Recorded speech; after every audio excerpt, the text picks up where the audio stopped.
Hi, Pay-it-Forward family. I'm Lauren Taylor, and I'm here today with Christine Keller, who is our Fort Gordon PCS Pay-it-Forward ambassador. And so if you have orders to go to Fort Gordon and you're a little bit lost and you're a little bit overwhelmed, like most people are, you're going to watch this video because we're going to go over everything that you need to know to remove that stress for your PCS.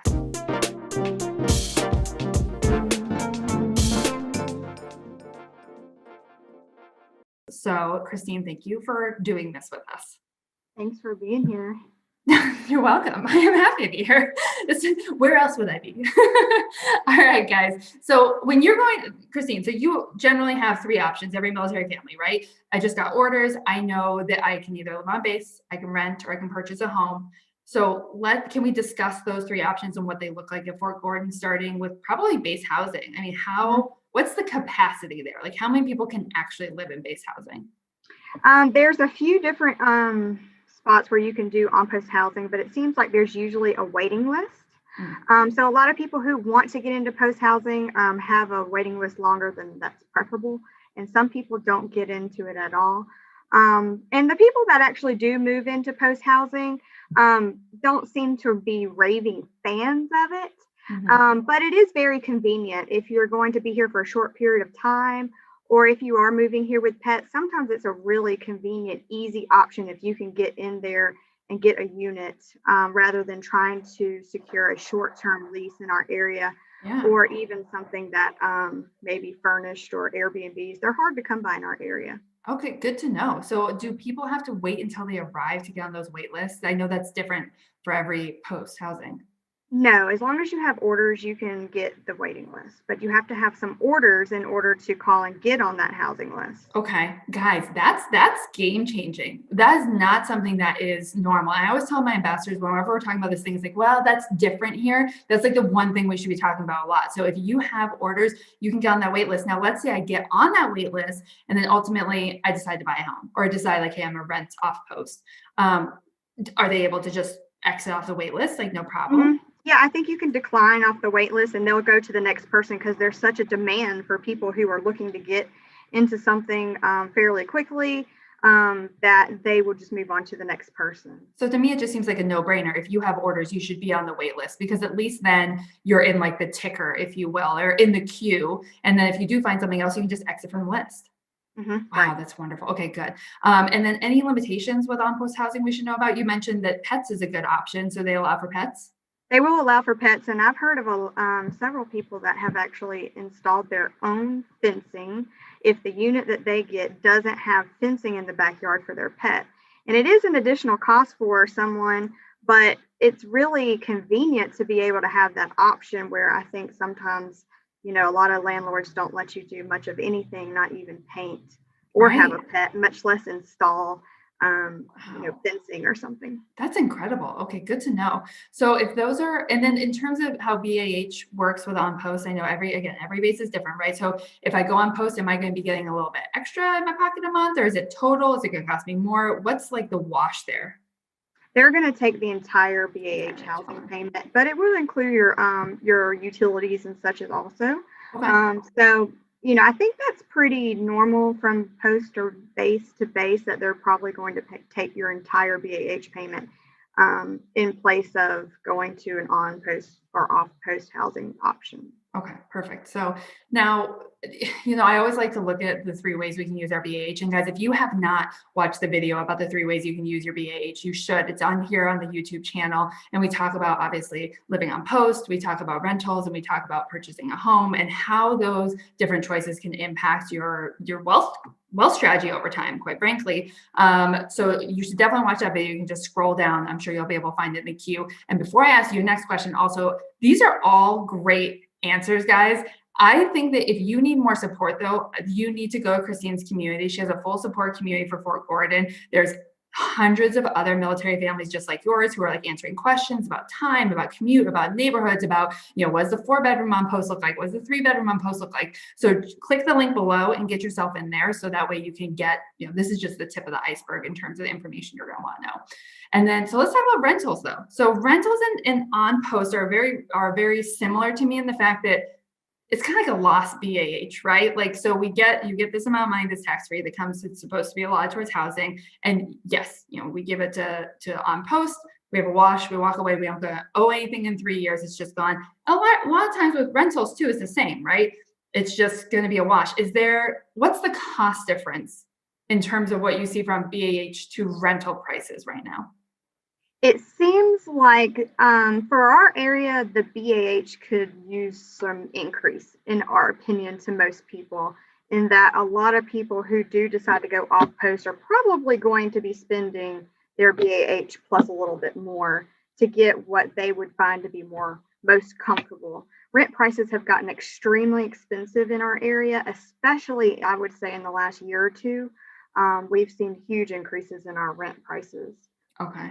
So let's sit there for a minute. So it's going to be more and then I have to pay utilities, or is it I'm just going to have to pay utilities? Like it was that kind It can vary depending on what area and what size of the home that they do choose, but a lot of times the rents will be higher than the BAH plus utilities.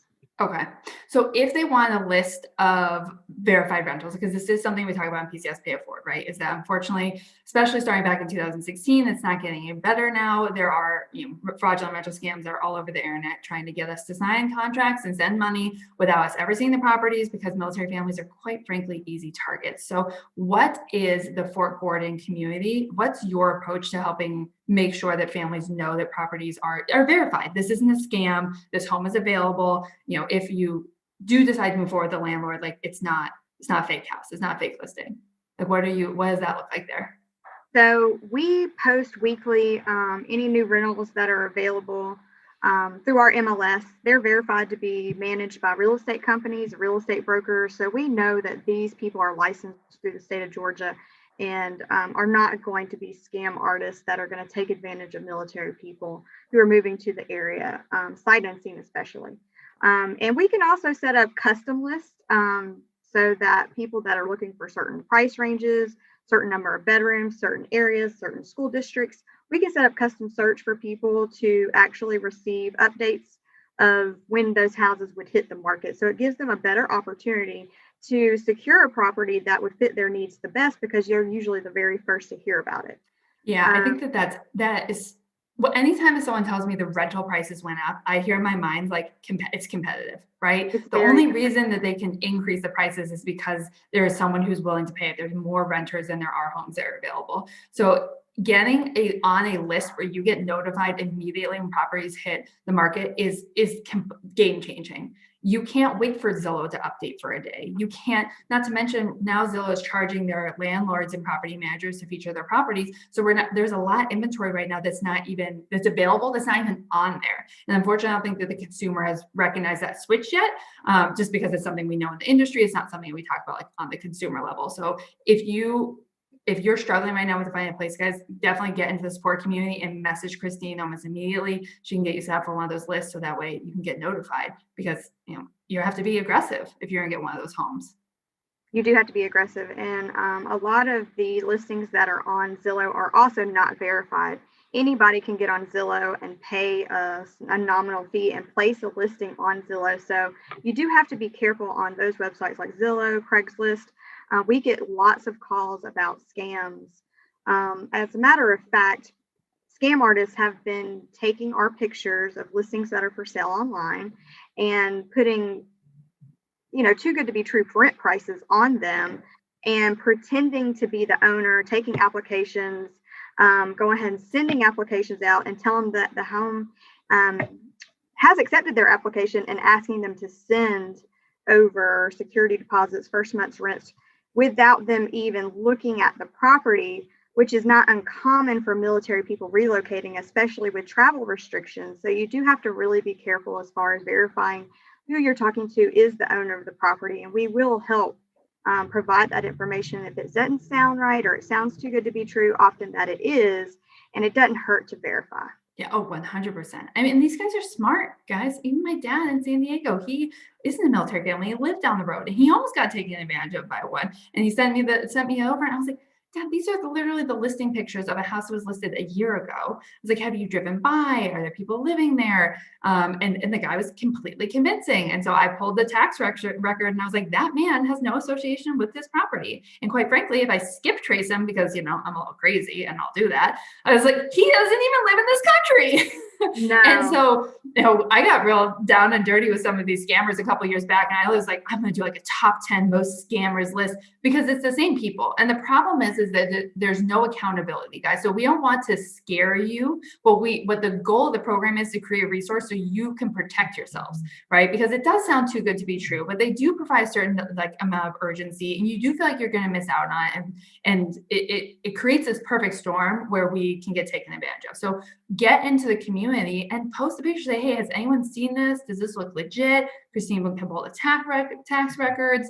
If it was listed prior, I called the prior listing agent, was like, hey, was this, do you know what's going on here? She's like, my clients still live there. I don't know what you're talking about. This is not a thing. I was like, okay. And all of those things we can do because we have industry connections. It's difficult for the consumer to do. So get into the support group, say, I found this one. How's it look, guys? And let everyone else weigh in and support you so that way you don't end up, unfortunately losing out on those funds. So, okay, so let's talk about potentially purchasing a home, okay? You have access to your VA home loan, which is one of the most powerful wealth building tools, like literally offered to Americans. I really wish that our military families really understood the true value and the completely true value and benefit, especially considering, I'm going to do a plug for the VA home loan right now, okay?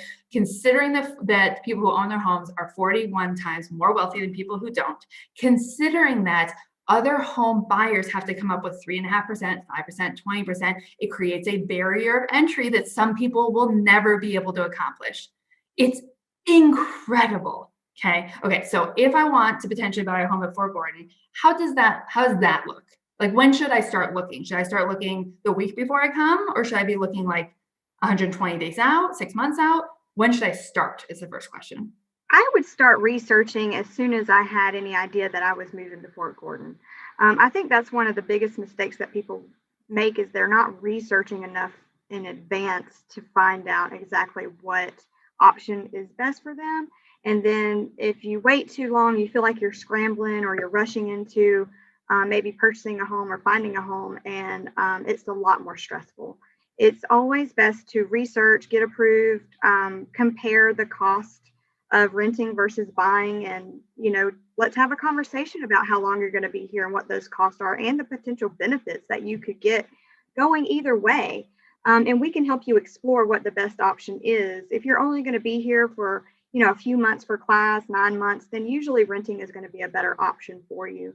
But if you're going to be here, I used to say 2 years, but our prices have gone up so significantly in the most recent years that even 1.5 may make sense, depending what kind of home that you're looking for in the area. So it's a really good opportunity for people to invest and gain some wealth and get some financial stability in their life, where you might be on a fixed income or salary. Mm-hmm. With the military, it's hard to work extra hours. They don't really give you the option of overtime so that you can earn more money. But you can invest the money that you're getting in your BAH into the home that you're going to live in, and you're going to spend that amount or more. Why not invest that money so that it can pay you and your family back in the long run? Well, I know it makes a lot of sense for long. Yeah, and so here's the thing, guys. Like, we don't know what's going to happen at the market. And I would tell you this: last year, the year before, I got my financial services licenses in 2008, the day that Fannie Mae and Freddie Mac went under, right? So the housing market, just like any other market, is going to fluctuate. It's going to go up. It's going to go down. It's all about having a plan that supports your timeline, okay? Number one, if you're going to be paying, what's the average BAH there, Christine? It's like, let's say $1,400. $1,400. So let's do $1,500 because it's a little bit easier for me to do math. So if you're going to be paying $1,500 a month, and we're going to be giving it to the government, right? We're going to live on post housing. Then that is a immediate loss. I'm embarrassed to do this in my head. $16,000 a year. Someone yell at me and tell me I'm wrong. So let's just say it's an immediate loss of $16,000 a year. It's a guaranteed loss because the government's just going to take that money. You don't have to pay anything extra, but when you walk away, you just walk away. The money's gone. Totally fine, right? It's comfortable. It's safe. Totally get it. The same thing with renting. We put down their deposit, we pay our, $1,500 a month, $16,000 is gone. Maybe if we're lucky, we'll walk away and we get our deposit back, which is like a best, kind of best case scenario. Maybe we're getting that additional $1,500 that we had to put down. So now I'm like up $1,500.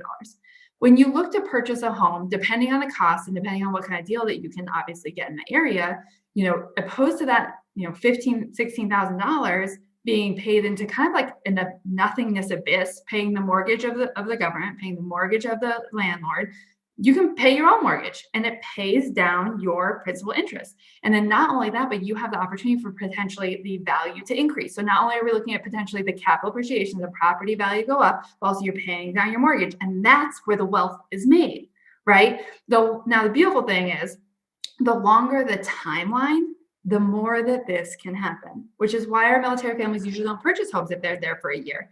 But if you have a built-in rental, like crazy rental market, like I'll pay this mortgage, but then I'm going to go into this business where someone else is paying my mortgage, right? So it's just incredible. I love that price point because I think it's a comfortable price point where $1,500 a month feels doable. It doesn't feel overwhelming. And I think that a lot of our families should be really looking to take advantage of that and thinking about how that could be a part of their long-term plan, right? Buying a house one year and selling it the next year, that would even make me nervous. But like, if the market, honey, doesn't go up, then like maybe we hold it and then someone else pays our mortgage and we can become that landlord that kind of benefits from that wealth building tool. So I think these are all great conversations to be being had. I think that sometimes we as military families don't have enough information to be able to make these decisions out of logic versus out of like fear and anxiety. So this is one of the reasons why the program exists, guys, is for you to be able to come to Christine's support community, for you to be able to ask these questions and get more information sooner. So that way, if it's something you want to consider, that stress and anxiety, you have time for that to dissipate, to say, you know what, this is a financial wealth building decision that we're making.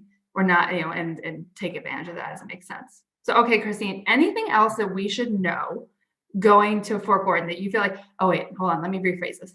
What's the one thing people are surprised by when they get stationed there? Where it's like you hear back from them 3 months later and they're like, I had no idea.